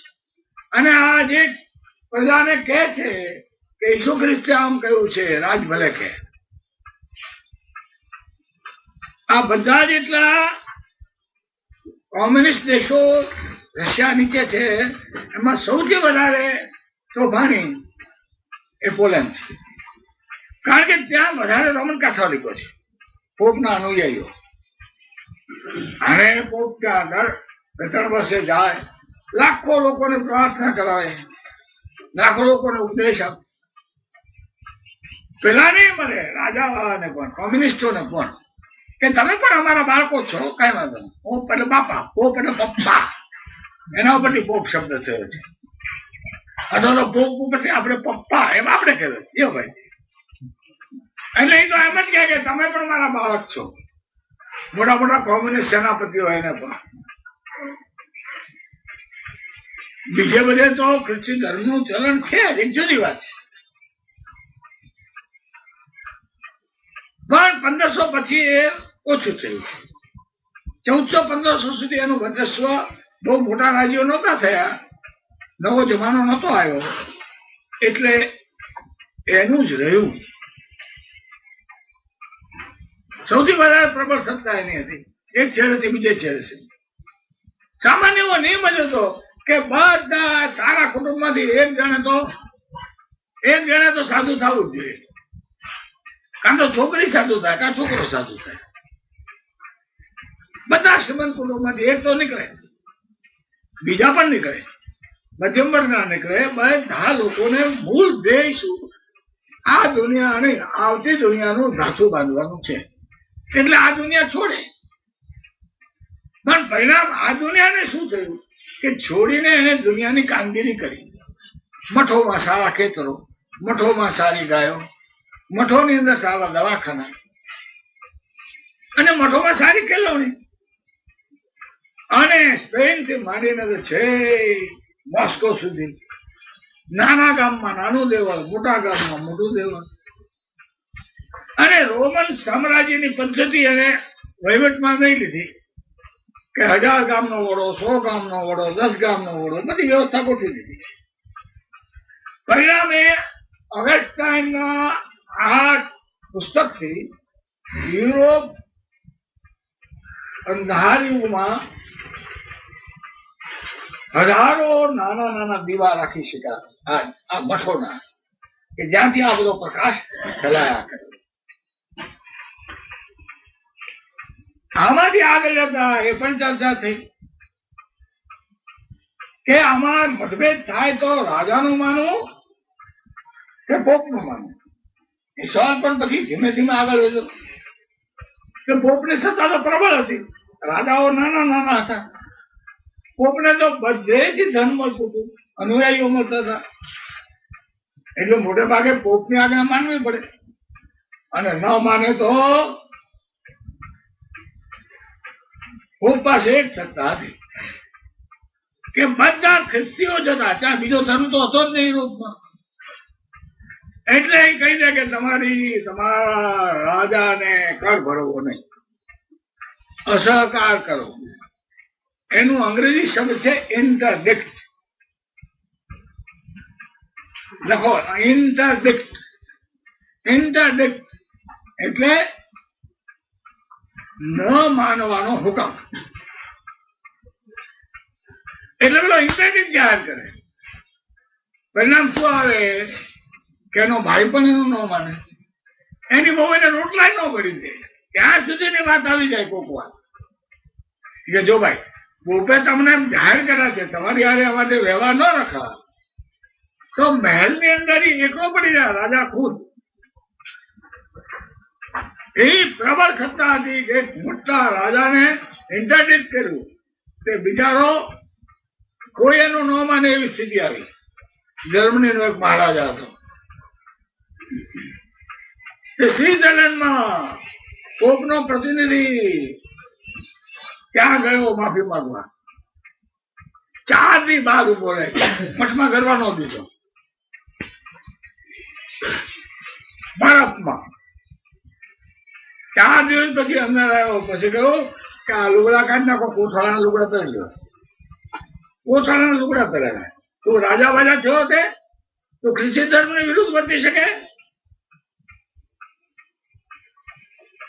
મારા લઈને બેસી જા, આટલા ઉપવાસ કર. આવું પણ એ વખતે આ ખ્રિસ્તી કરી શકતો હતો. પણ એના ભૂલમાં એ કે આ જે ભગવાનનો પ્રતિનિધિ પોપ મુખ્ય છે, એનું બધાએ માનવું જોઈએ.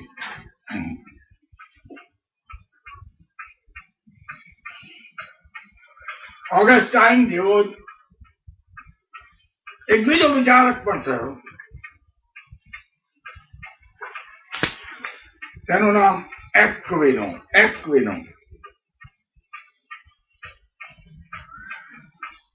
એને એક વાત વધારે ચોખ્ખી કરી ઓગસ્ટાઇન કરતા. ઓગસ્ટાઇને તો એમ કહ્યું હતું કે ભગવાને 2 જણને સત્તા સોંપી છે, એક રાજાને અને એક પોપ. રાજા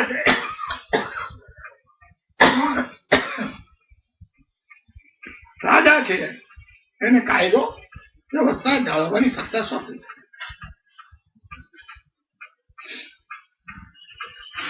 પણ એક્વિનોએ વધારે ચોખ્ખું કર્યું.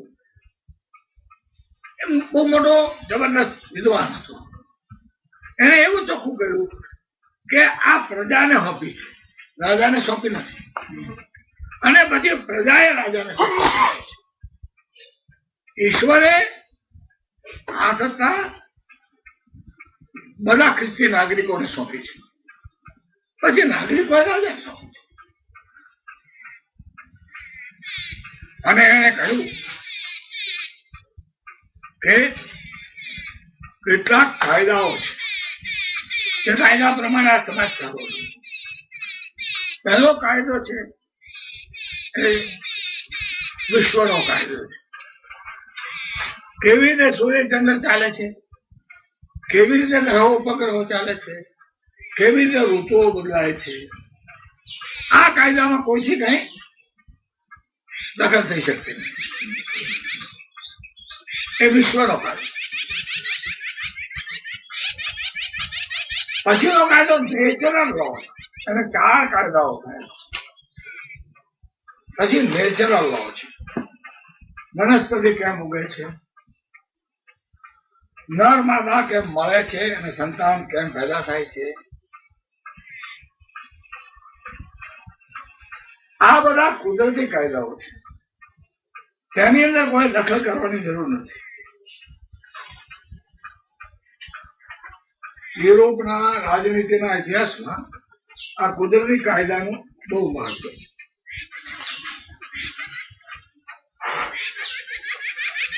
માં બાળકને ચાહે અને બાળક માને જોઈને હસે, એ કુદરતી કાયદો. એ કાયદાની ઉપર કોઈ કાયદો કરી શકે નહીં. કોઈ પણ કાયદો એન્ટેગોનિસ્ટિક ટુ નેચરલ લો ન થઈ શકે. કુદરતી કાયદાથી વિરુદ્ધ હોય એવો કાયદો થાય નહીં. કોઈ એવું ફરમાન કરે કે માએ બાળકને જોઈને હસવું નહીં અને બાળકે માને જોઈને હસવું નહીં, તેવો કાયદો થાય? મૂર્ખ લોકો છે. આ કુદરતનો કાયદો છે, તું એના કરતા કયો ડાયો? કોઈ એવો કાયદો કરી શકે નહીં, ભણવાનું નહીં. અને ભાઈ એવો ન થાય કાયદો, કુદરતે નક્કી કરેલું છે. તું શેનો ડાયો થાય છે? આ તારું કાર્ય ક્ષેત્ર નેચરલ લો સાથે બંધ બેસતા કાયદા હોઈ શકે, પણ એની વિરુદ્ધ ન હોઈ શકે. કોઈ એવો કાયદો ન કરી શકે કે તમારે પાણી પીને રહેવાનું નહીં, એવું ન થઈ શકે. ખોરાક એ કુદરતી કાયદો છે જેવો હોય. તો આ રાજકારણમાં, રાજનીતિ શાસ્ત્રમાં નેચરલ લો નું બહુ મહત્વ છે. એટલા માટે કે નેચરલ લો જે છે એની સામે બીજો કોઈ રાજ્યમાં કોઈ કાયદો થઈ શકે નહીં.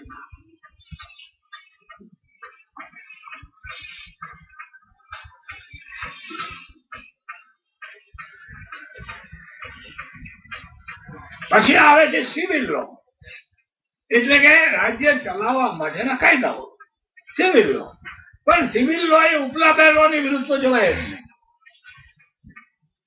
કોઈ એવો કાયદો કરે કે હવે આથી ફરમાન કરવામાં આવે છે કે શુક્રે આમ ફરવાને બદલે શુક્રના ઉપગ્રહે આમ કરવું, શનિનું આમ કરવું, ગુરુનું આમ. હવે તારો છાનામાનો ઘરે બેહીને આ ક્યાં તારી કેવું છે? આ તો વિશ્વનો કાયદો છે. It's a law of the cosmos. એમાં સિવિલ લો નું કઈ ચાલે નહીં. જો આ પ્રમાણે આપણે આજે વળગી રહીએ તો અત્યારે આ હવામાનમાં જે બગાડો કરવાનો, એટમ બોમ્બથી, અનેક પ્રકારના જેટ વિમાનોથી જે થાય છે ન થાય. નેચરલ લો, કોસ્મિક લો, તમને ખબર છે દક્ષિણ ધ્રુવની અંદર આ જે 25-50 માઇલનું જે આપણે ઉપર જે વાતાવરણ છે એમાં બાકોરું પડી ગયું છે. એ બાકોરું પડી ગયું છે. જેના લીધે આ બધા વિમાનો જે દોડાદોડ કરે છે ને, એના લીધે જે ધક્કા લાગે છે એટમોસ્ફિયરને, વાતાવરણને જે ધક્કા લાગે છે, એમાં કઈક એવી ગડબડ થઈ કે હલંગ બાકોરું પડી ગયું છે. અને એના લીધે ઓઝોન નામનો એક વાયુ છે, એ બહુ જરૂરી છે. તેની મુશ્કેલીઓ ઉભી થઈ. હવે એ કેમ પૂરવું એ સવાલ થઈ ગયો. અને ન પૂરે અને જો ફેલાયા કરે તો દુનિયાને બહુ મુશ્કેલી પડે. હવે આ કોસ્મિક લો છે કે તમારે વાતાવરણમાં બગાડ કરવાનો હક તમને નથી.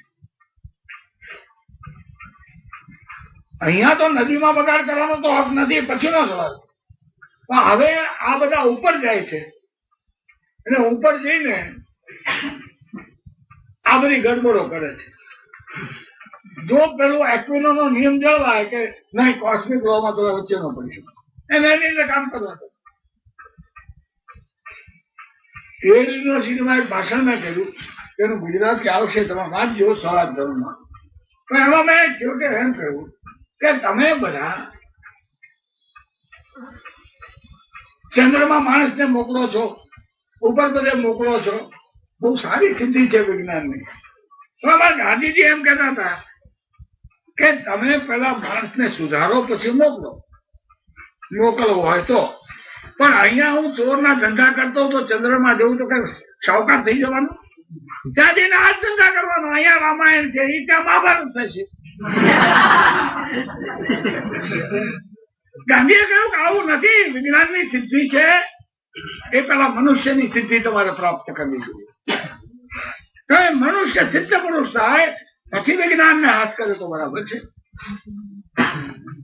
નહીં તો આ દુનિયા તમે બગાડી, ત્યાં જઈને ગંદકી દાખલ કરું. ભલો માણસ છે, તમે શું ફાયદો કાઢ્યો? આવી મેં ગમત કરેલી એ લોકો. મેં કીધું અમને આ ચંદ્રમાં જવાનો રસ નથી એટલો બધો. અમને રસ છે કે અમે પેલા સારા માણસ થઈએ. પહેલા અમે સારા માણસ છીએ. આ બધા હાજી મસ્તાન ને ઉપર મોકલી શું કરશો તમે? એ ત્યાંથી બધા બધા આ જ ધંધા કર્યા કરશે. હું તો હેરાન કરશે વધારે. અહીંયા છે હારો છે, અહીંયા રહેવા દો.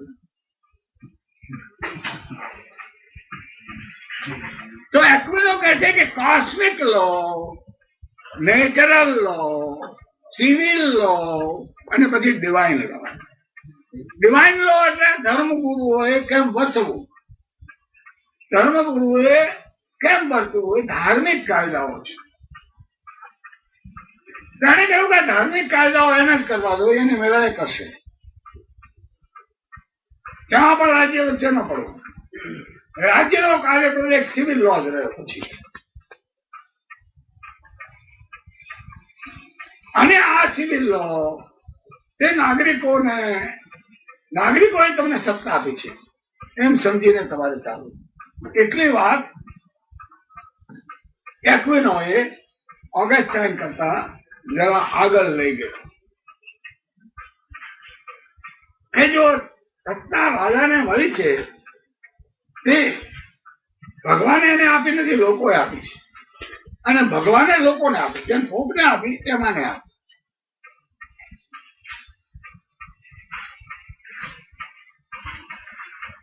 આવું કરવાને પરિણામે થયું એ કે એક તો જયારે નવો જમાનો આવ્યો ત્યારે પણ રાજાઓની સત્તા અમર્યાદિત નથી એટલું પાકું થઈ ગયું. તમે પહેલા ક્યાં તમને અમર્યાદિત સત્તા હતી? તમે પહેલા અમર્યાદિત સત્તા ક્યાં ભોગવતા હતા? એટલે રાજનીતિ શાસ્ત્રમાં એના વિકાસમાં ઓગસ્ટાઇન અને એક્વિનો બે નામ એવા છે કે જેમણે કેટલાક વિચારો નવા આપ્યા છે. સમગ્ર ખ્રિસ્તી ધર્મની દ્રષ્ટિએ જોઈએ તો જેને આપણે ફંડામેન્ટલ રાઇટ્સ કહીએ છીએ ને, મૂળભૂત અધિકારો, એ મૂળભૂત અધિકારોનો પાયો નાખ્યો છે. કે મારે ઈસુ ખ્રિસ્તનો વફાદાર છું, તમને વફાદાર નથી આ બાબતમાં.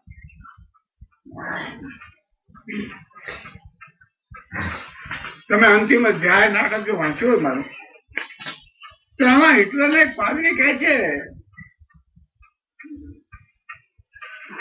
કે વાંચવા જેવું છે, મારું છે એટલા માટે નહીં, સારું છે માટે છે.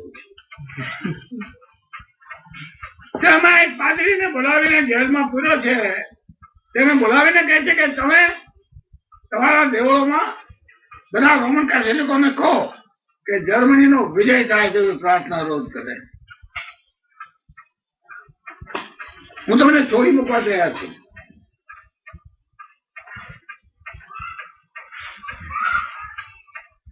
તો પેલો કહે છે કે હા હું પ્રાર્થના કરાવું સાચનો વિજય થાય એમ. પેલો કહે છે અરે હું જર્મનીનો વિજય થાય એમ કઉ છું. હું કઉ છું કારણ કે જો ભાઈ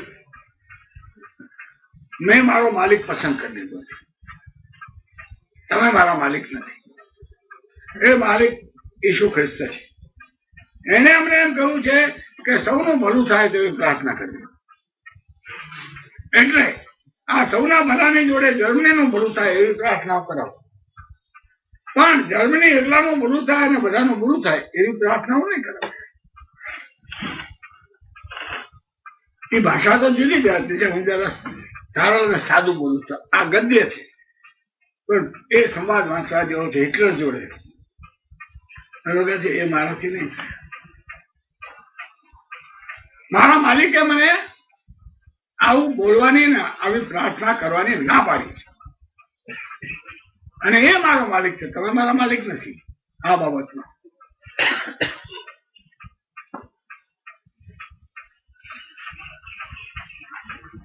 આ તો બનેલી હકીકત છે. હું જે બોલું છું એ તો એક પાદરીએ હિટલરની જોડે કરેલી વાત છે અને જેલમાં રહ્યો લાંબા વખત સુધી. હિટલર આવ્યો ત્યારે છૂટ્યો, 4-5 વર્ષ પહેલા મરી ગયો. પણ લોકશાહીમાં જેને આપણે ફંડામેન્ટલ રાઈટ કહીએ છીએ, ફંડામેન્ટલ એટલે મૂળભૂત, એ કોઈથી તમારી પાસેથી લઈ શકાય નહીં. એ તમે જન્મ્યા ત્યારથી તમને મળેલા છે, કોઈ આપેલા નથી. ફેફસા તમને કોઈ આપ્યા છે? રાજીવ ગાંધી આજે ઠરાવ કરે છે બધાને ફેફસા આપવા, એટલે કે ત્યાં ક્યાં મને આપ્યા છે? હવે રાજીવ ગાંધી ઠરાવ કહે છે કે સૌ શ્વાસોશ્વાસ લેવા. એના હું જન્મથી લઈને આવ્યો, તું નહોતો ત્યાં.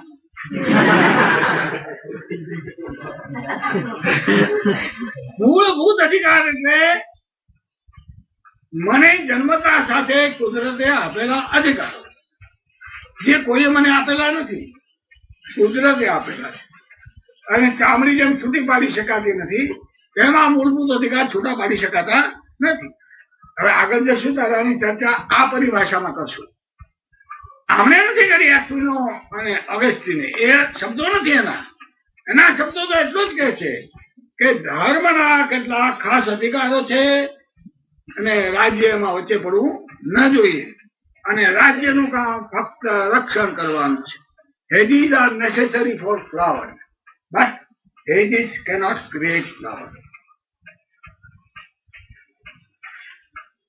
તે કામ તો શિક્ષણનું છે, ધર્મનું છે, લોકોનો સદગુણો ખીલવવા. કારણ કે સદગુણો બળજબરીથી ખીલાવતા નથી, એ સત્તાથી થતું જ નથી.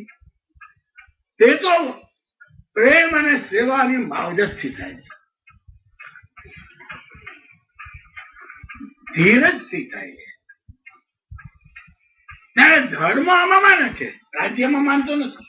રાજ્યોમાં માને છે, નથી માનતો જન્મ લીધો, નથી માનતો બે ફટકાવાળો, નથી માનતો ઊંધો લટકાવો. એને તો કઈ છે જ નહીં, એની પાસે સત્તા સિવાય બીજું કોઈ હથિયાર છે જ નહીં. ત્યારે જેમ સત્તા વધારે વાપરો તેમ માણસ ઓછો સદગુણી થાય, વિરોધી થાય. માટે આ વિચારકોએ કહ્યું કે લોકોને સદગુણી બનાવવાનો કાર્ય પ્રદેશ છે, રાજ્યનો નથી, તે પ્રજાનો છે. એમ એ ધર્મનો કોઈ એક જુદી વાત છે, પરિભાષા બદલાય છે.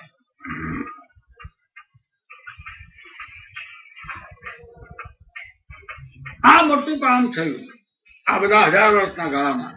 રાજ્યની સત્તા અંકુશમાં રાખવાનું, મર્યાદિત રાખવાનું.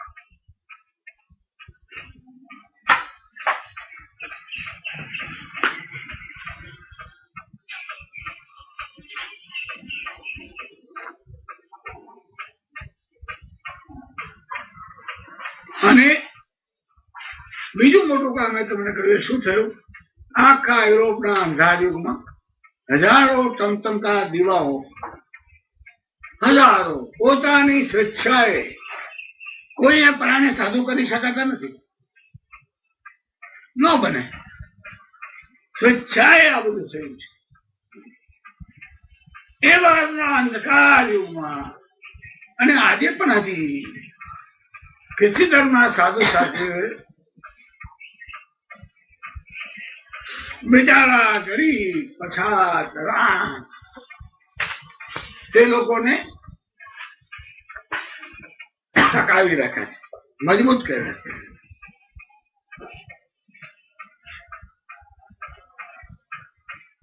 રોડેશિયા છે, રોડેશિયા આફ્રિકામાં. રોડેશિયામાં 97% આફ્રિકનો, 3% કોરા વસાહતીઓ. 15 વર્ષ પહેલા તે લોકોનો ઝઘડો થયો. ઘણા વખત ચાલતું હતું, આફ્રિકામાં બધે ચાલે, અમે તમારી નીચે નહીં રહી ગોરાઓને. દક્ષિણ આફ્રિકામાં એ જ ચાલે છે. 15% ગોરાઓ હશે, 85% કાળા છે. પણ આ ગોરાઓના હાથમાં સ્ટેન ગન છે, એરોપ્લેન છે, બધું છે. આ બિચારા કાળાઓને પાસે હથિયાર નથી. હવે રોડેશિયામાં થયું ત્યારે નોંધવાની વાત એ છે કે આ કાળાઓની સાથે ખ્રિસ્તી ધોળા સાધુઓ રહ્યા, પાદરીઓ રહ્યા. એ પાદરીઓ એમ કહ્યું કે આની વાત સાચી છે, અને બધા જ લોકો ગોરાઓ નારાજ થયા. તો કે તમે નારાજ થાવ કે ના થાવ, કેટલાકને મારી પણ નાખ્યા. ગોળા શાસકોએ આવા પાદરીઓને મારી પણ નાખ્યા. પણ એ પાદરીઓએ તો એમ જ કહ્યું કે આ રોડેશિયાની અંદર આ કાળાવડી દ્રૌપદી છે, નાનો જ મૂરખ, અને તેને તમારે સત્તા આપવી જ છે. શું પેલા ઈસુ ખ્રિસ્તે કહ્યું હતું? In my father's house there is neither a Gentile nor a Jew, nor a slave or a master. મારા બાપના દરબારમાં કોઈ શેઠ અને ગુલામ નથી, કોઈ કાળો ને ગોરો નથી, કોઈ આસ્તિક નાસ્તિક નથી. આસ્તિક હોય કે નાસ્તિક હોય, કેન્સર થાય તો હરખો દુખી જાય ને ભાઈ, કઈ ફેર પડે? આસ્તિક ની વહુ છે એને આડું આવે અને નાસ્તિક ની વહુ ને આડું આવે, બે ને હરખું દુઃખ થાય ને નહીં. આમાં ભેદભાવ થાય જ નહીં. એને કહ્યું કે બે જ જાતના માણસો છે, સુખી અને દુઃખી, બાકી બધી નાતો ખોટી છે. તો સુખિયા લોકોએ દુખિયા લોકોને મદદ કરવાની છે, અને એ મદદ કરવા માટે જરૂરી વસ્તુ એ છે કે રાજ્યના હાથમાં આવી સત્તાઓ નહીં હોવી જોઈએ. ધર્મના હાથમાં આ બધી સત્તાઓ સોંપો, કારણ કે એને પોતાના હથિયાર છે જ નહીં. જે હથિયાર છે એ સેવા શુશ્રૂષા છે ભાઈ. ત્યારે ખ્રિસ્તી ધર્મની ઉત્પત્તિ અને ખ્રિસ્તી ધર્મનું કામકાજ એ આપણે આજે વિગતે કહ્યું છે. એક વાત આપણે હવે કહીશું, મળશું ત્યારે ફરી પાછા. કાલે સવારે હું તમારી પરીક્ષા લેવાનો છું, તે આપી દઈશ પેપર પર. પણ હવે આપણે જે ચર્ચા કરવાની છે આ છે કે આવા ધર્મનું પણ કેવી રીતે અધપતન થાય છે.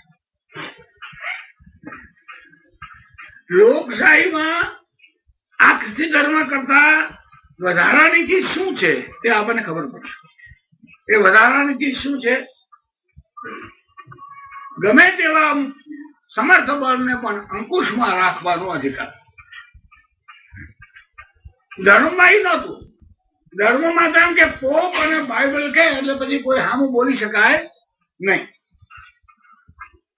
સારા વિચારો ભલે, પણ એ વિચારો બગડે તો એને અંકુશમાં રાખવાનો કોઈ બળ નહોતું. એ સર્વે સર્વા પોપે કહ્યું એટલે ખલાસ. પણ કોઈ એમ કે તમારો વિચાર બરાબર નથી, આ બાઇબલમાં આવું નથી, તો બાઇબલમાં કીધું તો બાઇબલનું પણ ખોટું કહેવાય, અરે એ તો બોલી શકાય જ નહીં. લોકશાહીમાં નવું તત્વ જે ખ્રિસ્તી ધર્મમાં હતું તે શું? પ્રશ્નો પૂછવાનો અધિકાર અને જવાબ આપવાની ફરજ. આ બે તત્વો છે. આ ધારાસભા હંમેશા જયારે મળે ત્યારે પહેલો કલાક શું હોય? ક્વેશ્ચન અવર. આપણી સંસદ મળે પાર્લામેન્ટ તો કામકાજ નહીં હાથમાં લેવાય. પહેલો કલાક તો ક્વેશ્ચન અવર જ હોય, જેમાં સંસદ સભ્યો